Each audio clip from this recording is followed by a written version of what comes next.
alisin natin ho yan, mga kababayan. Si Bongo kaya, mga bossing, no? Kung sakali, ay baka pwede din miyembro, baka basta! Gulo-gulo sila dyan. Si Bongo, mga kababayan, ano sa tingin ninyo? Tapos makikita mo, ganito yung post, no? Manila Bulletin, MBO, be fully informed. Yari kayo, mga DDS. Hilong-hilo na kayo. Di ba? Hilong-hilo na po ang mga DDS. Hindi na alam kung anong mangyayari. Una po, yung Duterte nila nalusutan ng 2. Hindi na po uuwi si dating Pangulong Duterte. Kasi yan yung sabi nila eh. Duterte tayo para uuwi na si tatay. Di po ba? Duterte tayo para uuwi na si tatay. Hindi nangyari. Nalusutan, may nagmagaling daw, sabi. Yun nga, yung kinaayawan, ayaw na mangyari ni Panelo. Imbis na sana, yung 7 ng Duterte ang pupwesto sa 2, ayun, si Amy pa at si Villar. Tapos makita natin ngayon, mga kababayan, yung number 1 senator po, no? Na nanalo, si Bongo. Ilan po ang nahagip na boto? 26 million, kung di ako nagkakamali. Mga kababayan. 26 million ha? Oh, ang sabi nung iba, Boss Mark, patawad ho kasi bumoto din ako kay Bongo. Kasi yung malasakit naman ni Bongo, kahit papaano natulungan kami. Sabi ko wala naman pong problema. May mga nagme-message, wala naman pong problema, no? Kung yun po talaga no, natulungan kayo. At yan naman po ang gusto natin sa ating bayan, mga bossing. Sa madaling salita, yung 26 milyones ho, mga kababayan, kapag ikaw ay nag-aasam bilang presidente sa susunod na eleksyon, naku po, ang laking puntos niyan. Napakalaking puntos po niyan para lumakas ang loob mo. Mga DDS, hindi ko kayo tinatakot dito kasi yan nakikita naman natin. Ang laking puntos ho niyan, mga kababayan, na lumakas ang loob ni Bongo. Naku, hindi lang pala sa PDP ang aking boto, hindi lang pala sa mga DDS ang aking boto, kahit pa paano may nagmamahal sa akin, no? Sa mga sumusuporta sa gobyerno. Di po ba? Ngayon, nakita nyo yung statement ni Bongo? Nakabase po tayo ngayon sa ebidensya. Naku, ayaw ng mga DDS. Yung kapag pagkaho ang pag-uusapan ay impeachment, kailangan kaibigan. No, kailangan kaibigan lang. Pag bumase no? Naku po, lagot na. Mga bossing. Ngayon, nakita ko ito. Bongo, inaming walang tulong si Sara sa pagkakapanalo niya. Sabi dito ni Max Drive, Boss Mark, declared fake news yung poster ni Bongo nandun sa page ng Manila Bulletin. Ano po? Ngayon, mga kababayan, yun nga, sabi, hindi sigurado. Ngayon po, mga kababayan, may mga nakakapag-isip na gumawa ng mga ganito. No? Kung fake news man o hindi, may mga ganitong nakakapag-isip na ho, mga kababayan. So, ibig sabihin, hindi lang tayo ang nakakabasa kay Bongo. No? Nakakalabanin si Inday Sara Duterte pagdating ng panahon. Biruin mo, 26 milyones ang boto ko. Konti na lang, 32 milyon na yan. Tapos makita natin yung statement ni Bongo.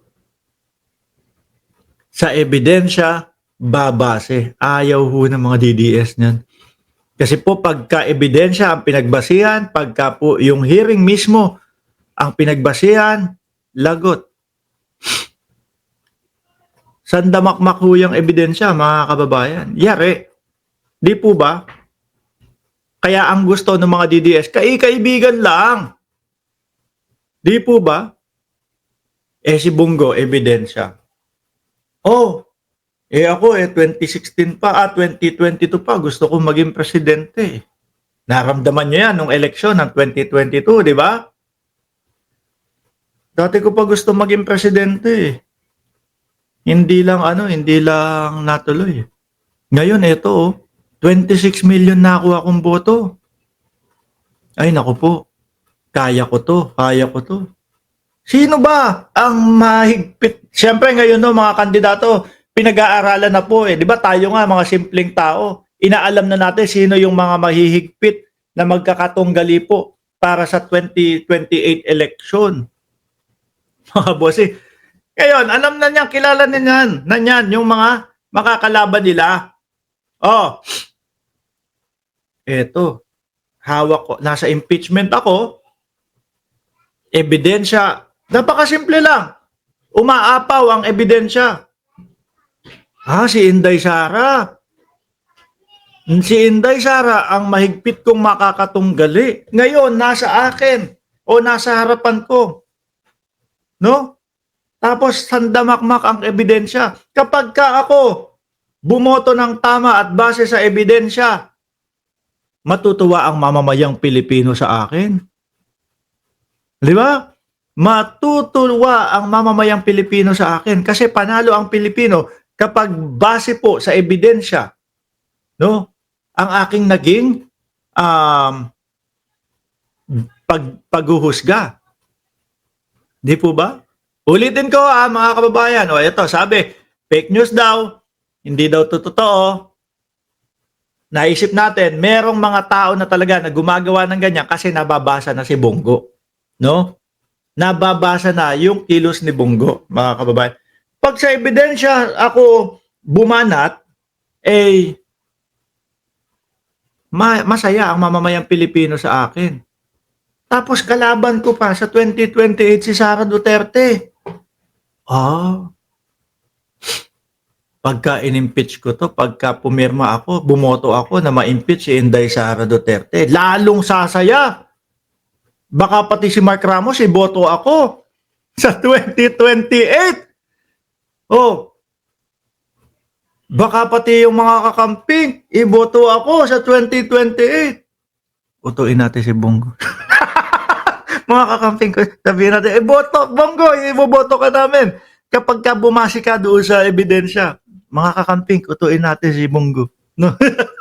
Mga kaloyalista, mga suporta sa gobyerno, utuin natin si Bongo. Sabihin natin, boboto natin siya.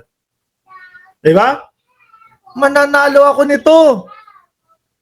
At ang ending nga ho, nag-uumapaw ang ebidensya, impeach Sara Duterte, nilagdaan. Diba? Wala na akong kalaban sa 2028 election. Di po ba, mga kababayan? Sabay sabi ni SP Pontino, pero kukunin pa rin si Bongo ng ICC. Naku po. Lagot. Baka hindi na sila pagka-presidente tumakbo doon sa ICC. Baka mayor na lang po. Kapag ka sa loob, mayor-mayor po ang kwentuhan, ang usapan. Hindi po pagka-presidente. Mga boss, chief, amo, sir, narinig niyo po, may kumakatok sa pinto. Tinatawag na ako nung anak ko, no? Hanggang dito na lang po muna. Bukas po ulit, magsama-sama tayo 10:00 ng umaga diyan sa Pilipinas. Maraming salamat and God bless po sa ating lahat.